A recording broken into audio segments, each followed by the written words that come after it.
Хабиб Нурмагомедов в сложной для таджиков ситуации показал свою любовь к народу и уважение. Досмотрите это видео до конца, и вы узнаете, как боец помог таджикам. Подписывайтесь на наше обновление, чтобы быть в курсе о всех новинках на нашем канале.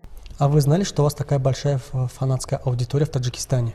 Да, я подозревал. Хабиб Нурмагомедов является любимчиком всех таджиков, да и не только.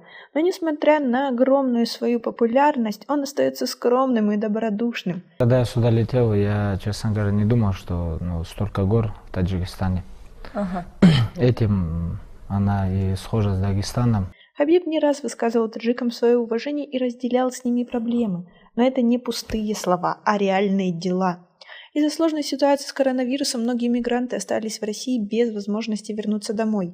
Им приходится спать прямо на вокзалах и питаться тем, чем помогут волонтеры. 15-го приехал, говорю, мне 16-17 надо уже вылетать хотел. И билетов уже в продажу не поставили. Кошмар. Вчера приехал, список внесли, до сих пор так лечу. Не оставив в беде таджиков, Хабиб Нурмагомедов перевел внушительную сумму волонтерам, которые привозят еду, чтобы хоть как-то поддержать своих братьев в этой сложной ситуации. Как вы относитесь к такому жесту? Свои ответы пишите нам в комментарии под этим видео.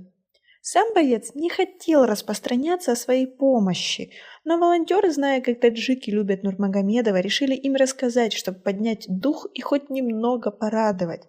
Хабиб Нурмагомедов. برای چی مخلصی؟ برای که او پسانی دستوی مهنت میکند همین سوای خودش زوره. Потому ему все-таки пришлось дать маленькое интервью. Сам Хабиб очень переживает за судьбу мигрантов и сожалеет, что только так может помочь. У меня, к сожалению, нет личного самолета. Если был, я бы всех доправил домой к родным. Если я могу еще чем-то помочь, то обязательно это сделаю. А пока я буду со всеми молиться о том, чтобы семьи воссоединились.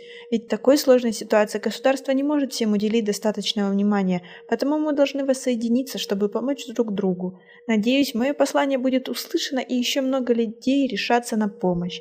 А также я попросил волонтеров держать меня в курсе дела или хотя бы публиковать официальные данные о мигрантах, чтобы в случае чего я также смог помочь. Ведь я всех помню их любовь и хочу ее вернуть тем же. За тебя, потому что ты уважаешь нас. Мы, таджики, всегда мужиков любим. Хабиб, салам алейкум! На этом у нас все. Просим вас оценить наше видео подпиской и лайком. Также у нас есть специальное предложение для тех, кто заинтересован в продвижении своего продукта. Мы предоставляем рекламу на очень выгодных условиях.